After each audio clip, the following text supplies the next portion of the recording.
சாந்தி விசையா சொல்லட்டுமா?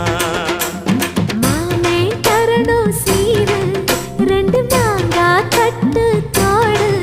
நீ சிரிக்கிற தங்க தேரு ஓ தேவை என்ன கேளு.